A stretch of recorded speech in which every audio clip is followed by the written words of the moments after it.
What is going on, you guys? Welcome back to the Purple and Gold Perspectives podcast. I'm your host, Mike Javid, and today we're going to be discussing a very wild trade deadline. We had a lot of trades this deadline. Guys like Anthony Davis, Trae Young, Kristaps Porzingis, James Harden, Darius Garland. A bunch of guys got traded, so we're going to be going over all that. So let's just get right into it. So the first one we're going to talk about today, we're going to be discussing the biggest trade, arguably, the trade deadline, probably the best player getting traded. That's Anthony Davis to the Washington Wizards. It was a three-team deal. Charlotte received Malachi Branham. Dallas received Chris Middleton, A.J. Johnson, Tyus Jones, Marvin Bagley III, a 2026 first-round pick this year from OKC. Probably going to be the 30th pick, so not too great. And then a 2030 first from Golden State. That's top three protected, so they're probably gonna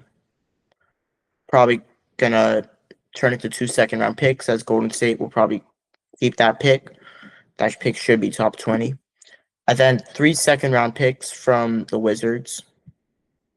And then Dallas received Anthony Davis, or excuse me, Washington received Anthony Davis, Jaden Hardy, D'Angelo Russell, and Dante Exum. So my first thoughts, what a disappointing return for Luka Doncic. You got Max Christie, one first-round pick from the Lakers, another first-round pick that's going to be the 30th pick in this year's draft, and then pretty much 5 second-rounders and just some salary fillers. It's just not too good. I honestly thought the return on paper sounds cool too when you look at it until you figure out the details. Like two first-round picks, expiring contracts. It's not that bad, but you could obviously do worse, but it's not great. The Lakers, or sorry about that. I don't. My mind's just on the Lakers right now. Just beat the Warriors. We might get into that later, but the Wizards get Anthony Davis. They already got Trae Young, so they've got that pair for next season. AD is ruled out for the season, so they're probably gonna just tank the rest of this year. But next year, say they get a guy like Darren Peterson, right? You've got Trae Young, Darren Peterson, Keyshawn George, Alex Sarr, and Anthony Davis. That team, I think, could make as their ceiling probably like the Eastern Conference Finals, but injuries that could be a first round exit if they're hurt. Dallas, I mean, just not too bad, honestly. I thought they could have maybe done worse. Actually, what am I saying? That's a pretty damn disappointing return for Anthony Davis. So I'd probably grade it like a C minus for Dallas. I think it's an A for the Wizards. I really like it. They didn't give up that much. And then for the Hornets, it doesn't really matter. They just swapped Tyus Jones for Malachi Branham. So I guess they get younger and they had a lot of point guards anyway, so they don't really need Tyus. So I like it for them, I guess. Second trade, Golden State adds Kristaps Porzingis. Just a 2-for-1, no picks involved. Buddy Hield and Jonathan Kuminga going to Atlanta. Jonathan Kuminga, he's been really disappointing in his time in Golden State. He's had a lot of flashes. He's also had a lot of lows.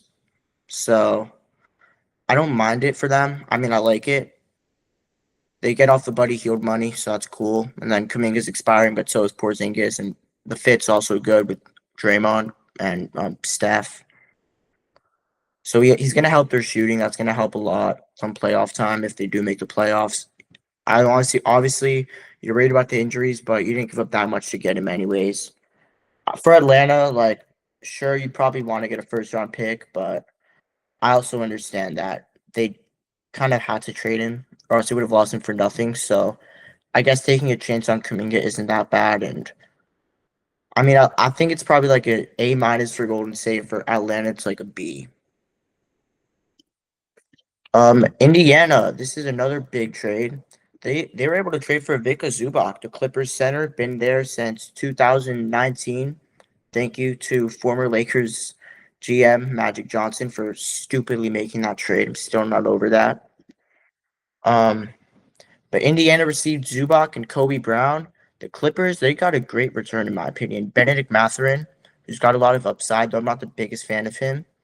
Isaiah Jackson, he's pretty solid as a role player when he's healthy. And then they got a first round pick this year. It's really interesting protections. So if it's 1 through 4, Indiana keeps it.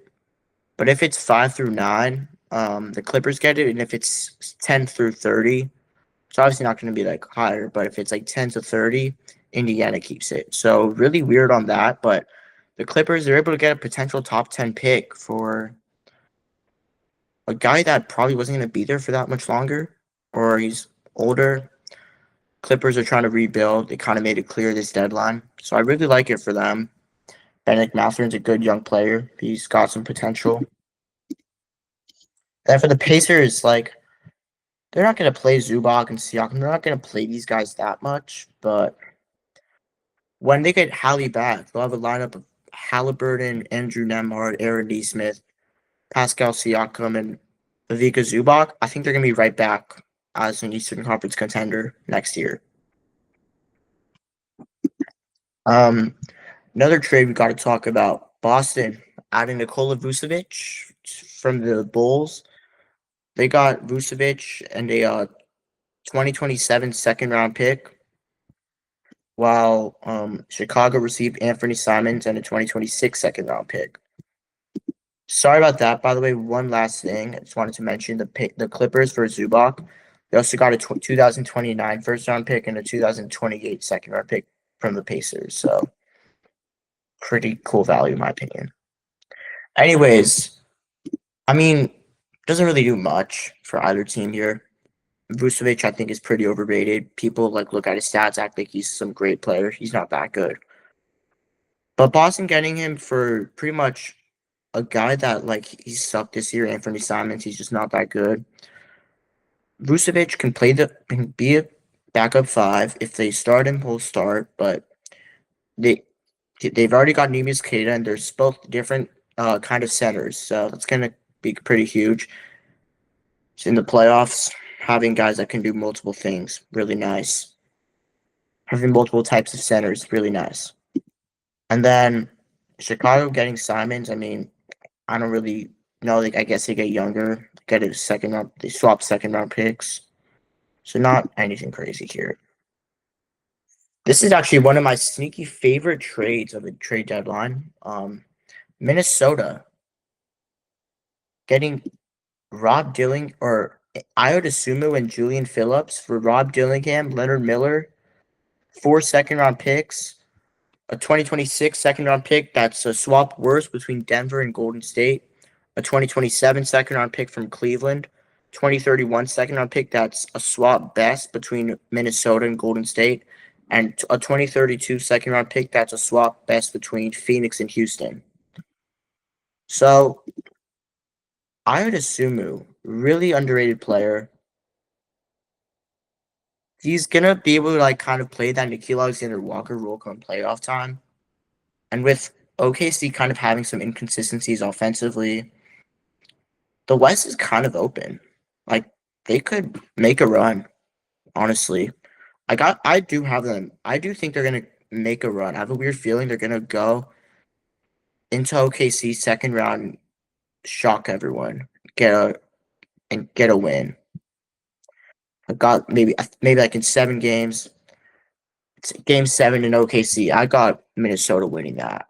That's my prediction. You guys can come back in 3 months. We'll see how this ages. But I really like this Wolves team now. They traded Conley, and then the Hornets traded him to Chicago. Then Chicago bought him out, and now he's back in Minnesota. So they pretty much, if you want to say they gave up a first-round pick to get off Conley's contract, but then they got him back, I guess you could do that. But I would assume he's a really underrated player. He's averaging 15 points a game, shooting 45%, 40% from 3. He's just going to be able to do what Nickeil Alexander-Walker did next year, maybe even more. So it's a really good trade by them. I'd give it an A. For Chicago, they just waited too long for a lot of these guys, in my opinion. They could have gotten more last offseason or this last deadline. They waited too long to trade Ayo Dosunmu. and they only got 4 second-round picks. They could have definitely got a first if they traded him last year or this offseason. Phoenix added Cole Anthony from the Bucks. Milwaukee got Nigel Hayes-Davis and Ousmane Dieng. Phoenix got Cole Anthony and Amir Coffey, and then the Bulls received Nick Richards. So I don't love it for Milwaukee. This trade doesn't really mean much, for being real. But I guess getting for Chicago, I like it because they really needed some big man depth, and they got that with Nick Richards after trading Nikola Vucevic. After they've just got no bigs, so them like Phoenix getting Cole Anthony. I mean, it's a good get. Can get them some buckets off the bench. Like they don't really have many point guards. It's really just Colin Gillespie and then Devin Booker at times. Jordan Goodwin is a good player, obviously, but I think Cole Anthony as a scorer, he's really he raises their ceiling as a scorer. He could score the ball well when he's really feeling himself. Then Milwaukee, I mean, just got off 2 vets, and they got Ousmane Dieng, who's a young player. I think he's pretty underrated. I'm not gonna lie. I just think OKC they weren't giving him minutes because they have so much depth and they can't give everybody minutes. So Ousmane Dieng just makes sense him to go somewhere else, try to prove himself, and I think he'll be able to do that. Actually, honestly, a big trade here. Hornets got Kobe White from the Bulls. So it was Mike Conley, who we already talked about, but he was traded originally to Chicago in a salary dump, and then the Hornets they got Kobe White. So Kobe White's gonna be out until past the All-Star break, which I don't love, but he's just gonna come in and just overall better than Colin Sexton. As Chicago, they received Ousmane Dieng, who got traded again, Colin Sexton, and then 3 second-round picks to be exact. The least favorable of Charlotte and Denver in 2029, 2031 from Denver, and 2031 from New York. So, once again, they could have gotten 2 first-round picks last offseason, probably. And I'm sure Houston, honestly, I think the biggest loser of this trade, it's not even Chicago. I think it's Houston. How do you not beat this offer? You need point guard play right now. You have J.D. Davison, you have Reed Shepherd handling the ball a lot as your starters. Amen Thompson's playing point guard. This isn't going to work come playoff time. I'm sorry. You had the chance to go ahead and get Kobe White, and you didn't do it. I don't really understand it, but then again, I'm also not an NBA GM, so I don't know. But anyways, Chicago, yeah, they could have got 2 firsts last offseason. Charlotte, I like it as well. The Knicks got Jose Alvarado. This is actually one of my favorite trades of the trade deadline. Alvarado to New York for Dalen Terry and 2 second-round picks along with some cash considerations. I don't know what the second-round picks are, but I mean, Jose Alvarado, with Miles McBride out for a couple months, he's going to just come in and do exactly what he does. Not really as good of a scorer, but the better defender. Hustle. He just feels like a Knicks player, and Knicks fans are going to love him from day one. So I really like it. He's going to come in. He's going to get playoff minutes probably, and he'll just be able to control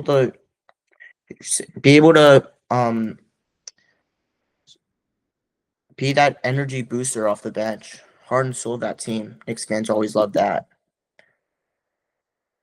And then another trade the Knicks made. They traded Gershon Yabusele and cash considerations for Dalen Terry. I mean, Yabusele, Bulls need some bigs, so cool trade by them, in my opinion. Dalen Terry, he was a former first-round pick, and he was traded once again to what's it called again? Sorry. He was traded again. I know that. I just forget where for some reason. Maybe not. Honestly, there's so many trades I forget. Oh yeah, we just talked about, to New Orleans. So yeah, he'll have potential there, but this is really, I felt like, just a move to get Jose Alvarado. Toronto got Trace Jackson Davis for a 2026 second round pick. That's me from the Lakers, so probably the 54th pick around that. Not the biggest fan of Trace Jackson Davis, but a second round pick, not too much value there. Golden State, that's good value for them. Just like got off that money and took a second round pick, so that's pretty cool. Lakers trade for Luke Kennard. Made his debut tonight. I thought he was pretty good. Had like 10 points, 4 of 7 shooting, 2 of 4 from 3. The Hawks received Gabe Vincent and a 2032 second round pick. This is actually the only second round pick the Lakers had to trade. And they traded it for Luke Kennard.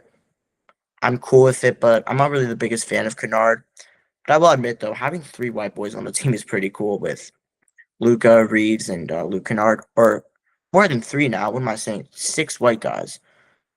If you want to count 2 ways, you have 7 with Drew Timme, then you have Luka Doncic, Austin Reeves, Jake LaRavia, Luke Kennard, Maxi Kleber, Dalton Connect. So that's actually pretty cool, in my opinion. I don't know. It's weird. But I do like this fit. Lakers, it could use some more shooting, and Kennard's going to help them with that. I don't know if he's going to be here back in the offseason, but if he is, that's a cool get.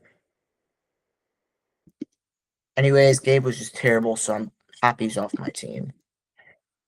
Chris Paul was traded to Toronto in a 3-team deal. He's actually not even going to report to Toronto. He was bought out, looks like, and a team he's going to get to pick where he's spending the rest of his final year. If his career is over, I will say that's a really sad ending to his career. But Toronto received Chris Paul.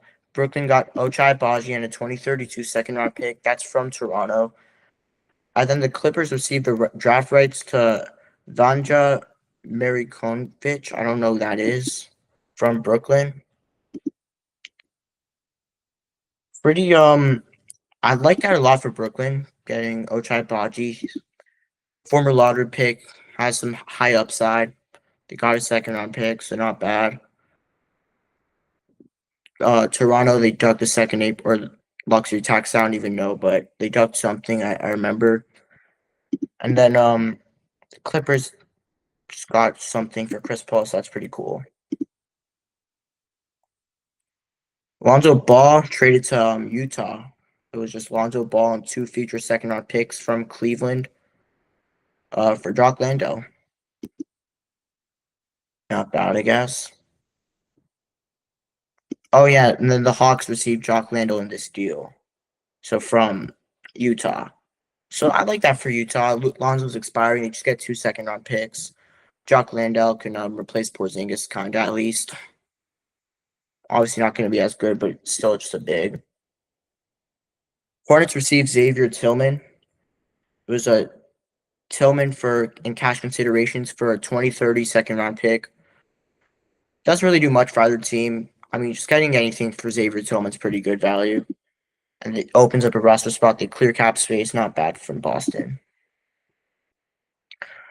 Brooklyn receives Josh Minot for cash considerations. Minot's been very good this year when he's got an opportunity. At least when I've watched him. So I like that a lot for Brooklyn. I mean, just getting another guy who can play basketball and play well, not pretty good value. And they didn't have to give up any picks. I thought Boston would get like 2 second round picks for trading him, but I guess not. Nets also traded for Hunter Tyson. It was a Hunter Tyson and a 2032 second round pick for a 2026 second round pick that's least favorable between Atlanta and the Clippers. Probably going to be like the 45th pick in the draft. Not even, probably even lower. So that's a pretty good trade, I guess, from Brooklyn. They would have had a lot of picks this year. They don't have to draft as many players, and they get the better pick. So not bad from them. Memphis received Eric Gordon for And then Philadelphia got a 2032 second round pick swap. Also, the draft rights to Justinian Jessup. I know I'm pronouncing that name very wrong, and I apologize for that. I don't know why Eric Gordon's going for any picks at this point of his career. Like, it just feels kind of pointless. But I don't know what to really say about that one. Here's a big one. The Cavs add James Harden in a blockbuster deal. It was James Harden for Darius Garland and I think it was 2031 second round pick. I'm just looking at NBA.com for these trades. It says future second round pick, but I think it was 2031 that goes to the Clippers.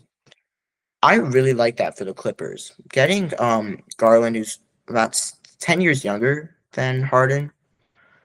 He's injury prone. He has his injury history and he has his flaws just like Harden, but he's younger and could start a new era of Clipper basketball. And then for the Cavs, I don't really like it for them, honestly. I could just be biased because I've always been a Harden hater. I'm not going to lie. Just really like the way he plays, but I guess they could have done worse here. I just don't really think like this changes anything for them. I think they're going to be just as good without Harden than they will with Harden. So it'll be interesting. By the way, I fully expect Cleveland to start off slow when Harden's into town. As of now, they're actually playing while I'm recording this. They're down to Sacramento by 4. So yeah, that shows you kind of what I was saying. They're gonna struggle when Harden initially is getting into the system, aka his system. So actually, I take that back. The Cleveland has to adapt to him, and that's gonna take a while. So. Just like how we saw with the Clippers, they started off 0-5 in their first 5 games with Harden in 2023-24. I expect something similar with Cleveland. Next one to talk about, Jared McCain to OKC for a 2026 first-round pick. I think that's from Houston, and then 3 future seconds. Well done by OKC, honestly. At first, it's going to be valuable. Then McCain is a bucket when he's playing. He was so good last year, and then he got hurt, and he just like kind of hasn't really found his rhythm yet. And Philadelphia stupidly gave up on him, sold him low. I get their logic here, but I just don't agree with it. I think McCain is going to prove these guys wrong. This just gives them another guy when they have to inevitably let go of like a guy like Casey Wallace, maybe Lou Dort, Alex Caruso due to second apron. They're going to have Jared McCain right there, and it'll just be a dog over there. And they're really good with developing players, so I expect them to do that with McCain. Thunder made another trade, dealing Ousmane Dieng to the Hornets. This was another trade, like before Dieng got traded again. But it was him and a 2029 second-round pick from Oklahoma City for Mason Plumlee, who they ended up waiving. So just a salary dump, nothing. I don't really know much, but I like that for Charlotte. Obviously, just getting a second-round pick for nothing. Cool work, in my opinion. Hornets also received Tyus Jones. It was Jones and 2 future seconds for cash considerations. Orlando, I believe they ducked the luxury tax with this move. And then Charlotte doesn't really do much for them, but I guess they get 2 seconds, so they could say they got picks, which is cool for a rebuilding team, even though they have been very good as of late. Another blockbuster. Memphis traded Jaren Jackson Jr. to Utah. So it was Jaren, Jock Landale, John Conchar, Vince Williams Jr. for Walter Clayton Jr., Kyle Anderson, Taylor Hendricks, Georges Niang, and 3 first-round picks. I wasn't the biggest fan of this at first for Utah, but like honestly, the more I think about this trade, I'm starting to like it a lot more for them. Like getting a guy like Jaren, he's having a great year again. He was great last year. Almost won DPOY last year, sneakily. Like he was in the running until like the final month of the season, 2023. He won the award. 22, he was close. And then Memphis, like finally rebuilding is just huge. Like they have been so mid, at least this year. Then last year they were disappointing. I had them as a 2 seed preseason. They ended up 8th. 2023, they didn't win a playoff series. 2022, they won one playoff series. So in the John Morant era, they won one playoff series when we thought they were going to be winning championships at one point, at least one. But getting Jaren, I like that for the future. They have him, Markin, and Keontae George. They have Ace Bailey if he could develop. I'm not high on him. Walker Kessler, I don't know if they'll re-sign him, but if they do, that's their franchise center.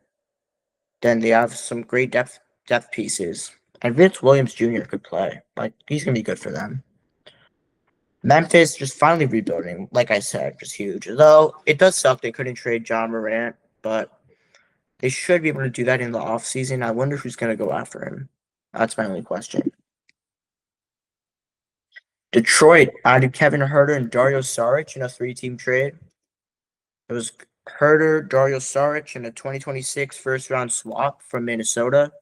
Chicago received Jaden Ivey and Mike Conley. Then Minnesota got cash considerations. At the time, a lot of people, including myself, were thinking this was a move to just clear up some room to go after Giannis, but that was not the case at all. Detroit could have. I like this trade for them, but I would have definitely gone after a guy like Michael Porter Jr. Now, maybe the Nets weren't trying to trade him. They're going to wait till the offseason, which I do understand. But still, like, he would have been a great fit over there. It's a good trade by Detroit, in my opinion. And then Chicago, getting a guy like Jaden Ivey, who's got a lot of potential, that's not too bad. I don't think it's that bad. Like Minnesota, they pretty much just gave up a first-round pick for Addison, but we could call it like that. And it's going to be like the 20th pick. So, pretty good work. Atlanta traded Vic Krejci to the Blazers. It was Krejci. I don't actually know somehow to pronounce his name, but I think it's that. Then Atlanta received Dwap Reith and 2 second-round picks, 2027 and 2030. That's a steal, in my opinion. Like, I think Krejci's a really underrated player, and I would have gave 3-4 second-round picks for him. Let me just say, by the way, second-round picks nowadays are so, like, not valued. It was so clear last deadline, even more clear this deadline. They're just getting shipped around every single week, every single damn trade. But, like, Portland getting a guy as solid as him, he could play real basketball, and they have enough big men depth. They have Donovan Clingan. They have Robert Williams when he's healthy. They have Yank Hansen, though I don't know if he'll play that much. And then they've got other guys, too, like Danny, Jeremy Grant, Kamar. They have size. They needed really just some point guard play. But Scoot being back does help that. But still, I like that move. Cleveland, this is another great trade, in my opinion. Adding Keon Ellis and Dennis Schroeder in a 3-team deal. They also got Emmanuel Miller from Chicago. I just learned that. Chicago received 2 second-round picks from the Kings and Dario Saric, and the Kings got DeAndre Hunter. This is just embarrassing by Sacramento. The fact that they didn't trade Sabonis, they didn't trade DeRozan, they couldn't trade anybody, and they're doing this instead. Trading Keon Ellis, I think, is very underrated. He wasn't used properly in Sacramento. Their future sucks. Everything about their team is a joke. It's just crazy how poorly ran the organization is. Keon Ellis is going to be a great player for Cleveland. They've got Schroeder now sets their backcourt of the bench. Sam Merrill's also still there. So they've got a lot of guard depth. They've got Max Strus coming back. Like, they're going to be deep when they're fully healthy. So I can't really wait. I can't wait for that in the playoffs. It's going to be great. On paper, this is a great team, but like I said, I don't really know if Harden can take them anywhere. I don't think they'll go past the second round. I'll stand on that take until I'm proven wrong. The Bulls getting 2 seconds from the Kings. I mean, they're going to be pretty valuable seconds. Maybe it could trip into the first with those, so sure. And then Sacramento getting DeAndre Hunter, like, just terrible. It's an F, in my opinion, honestly. I'm not even trolling. Then the last trade. This already happened like a month ago, but Trae Young for Corey Kispert and CJ McCollum. It's just a steal for Washington. Getting a guy as good as Trae Young pairing him up with Anthony Davis, that's, like I said, they're going to be so good next year. So I'd give it like an A for them. Then for the Hawks, like just a salary dump. Corey Kispert's still under contract for the next 4 years or something. So I guess he's a good player, but they still do save 33 mil. So I get their logic here. I just don't agree with it. I think the Hawks are a pretty poorly ran team. So yeah, that's pretty much a trade deadline, anyways. My biggest winners off the top of my head, probably the Clippers, OKC for sure for getting McCain, Washington. Those are probably three of my bigger winners. And then for losers, I just hate what the Hawks did this deadline. I hate what I don't hate that much actually. Let's see. I mean, the fact that the Rockets and Heat the fact that the Heat don't make a move is crazy to me. Um San Antonio also didn't make a move, but I understand that. Like they're still young, they're having a great season. They don't really need to do anything. And they'll probably just wait till the offseason and see what they need in the playoffs. Like they don't expect to win it all this year. These other teams that like Houston, they came into this year with championship aspirations and they're failing. And Miami, they just won't pick a damn direction. Um, those are, and then obviously Sacramento. Those are probably my three biggest losers: Houston, Sacramento, and Miami. Anyways, I'd love to know what you guys thought about the trade deadline, and we'll see you guys next time. Have a great day when you're watching this. Super Bowl Sunday as well. So enjoy the game for sure. My score predictions for anyone who's curious. No joke. I have 34-3 Seattle. I think it's gonna be a blowout. Anyways, I'll see y'all. Have a good one and peace out.